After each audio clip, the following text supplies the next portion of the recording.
अस्सलाम वालेकुम dear students, welcome to science guider.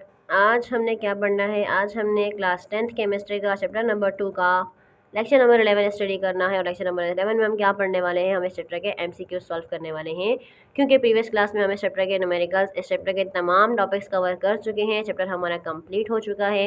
Last topic हमने बफर्स का स्टडी किया था, बफर्स के टाइप्स, बफर्स की कंपोजिशन और बफर की इंपॉर्टेंस और बफर इटसेल्फ क्या है, यानी कंप्लीट हमने कॉन्सेप्ट ऑफ बफर समझा था। ठीक है, तो अब हमने इस चैप्टर के क्या करने हैं, एमसीक्यू सॉल्व करने हैं। तो चले आइए देखते हैं। इसके लिए आपको चैप्टर का जितने भी टॉपिक्स हमने पढ़े हैं वो आपके माइंड में होने चाहिए, क्योंकि आपको पता है कि एमसीक्यूज पूरे चैप्टर से पूछे जाते हैं। ठीक है, तो चलिए स्टार्ट करते हैं। पहला एमसीक्यू हमारे पास क्या है? Corrosive effect on skin is caused by dash, कि हमारी स्किन के ऊपर जो कोरोसिव इफेक्ट होता है, यानी जो जलन वगैरह होती है, वो इरिटेशन होती है, वो किसकी वजह से होती है?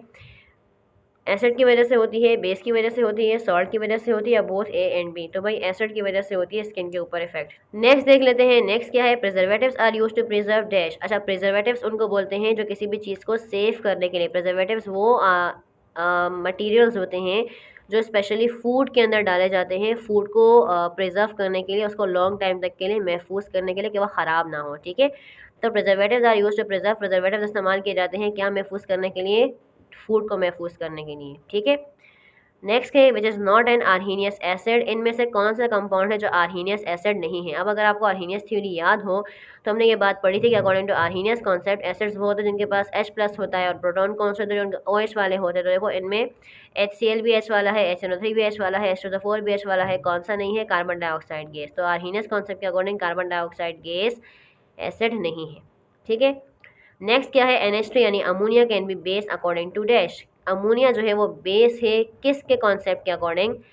आर्हीनियस के अकॉर्डिंग, ब्रॉन्स्टेड के अकॉर्डिंग, लेविस के अकॉर्डिंग, या बोथ बी एंड सी, या ब्रॉन्स्टेड और लेविस दोनों के अकॉर्डिंग? तो अकॉर्डिंग टू लेविस थ्योरी के अकॉर्डिंग NH3 क्या है? एक बेस है। यानी लेविस थ्योरी क्या थी कि जो प्रोटॉन डोनर होगा, जो लोन पेयर डोनेट करेगा वो क्या होगा? बेस, और जो एक्सेप्ट करेगा वो क्या होगा? एसिड। तो लेविस थ्योरी के according Lewis base, that's why it is. और ये किसमें एक्सप्लेन किया गया था? लेविस थ्योरी के अंदर।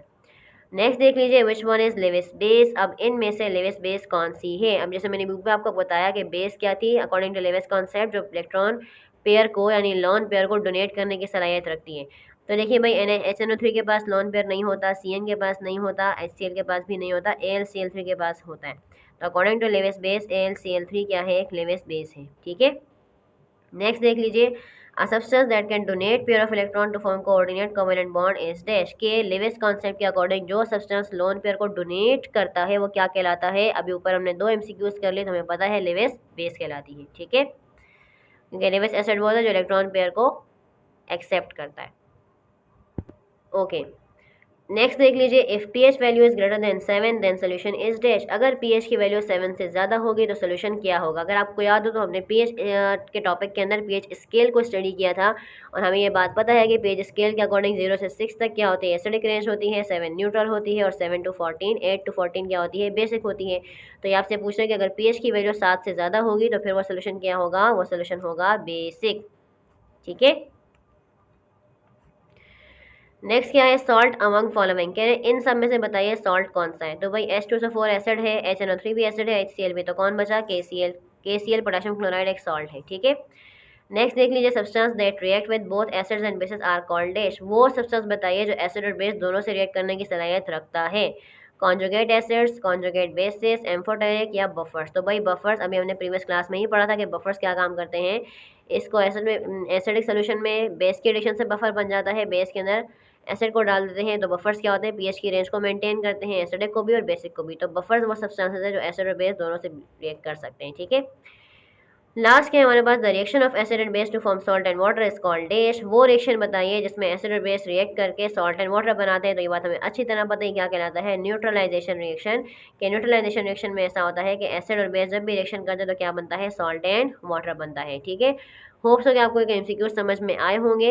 अगर इस MCQ में कोई MCQ समझ में ना आया हो तो आप मुझसे कमेंट सेक्शन में पूछ सकते हैं। ठीक है, तो वीडियो समझ में आई है, पसंद आई है तो इसको लाइक करें। इस साथ हमारा कंप्लीट हो गया है चैप्टर नंबर 2 बिल्कुल कंप्लीट हो गया है। तो होप्स हो आपको तमाम लेक्चर्स और MCQ समझ में आए होंगे।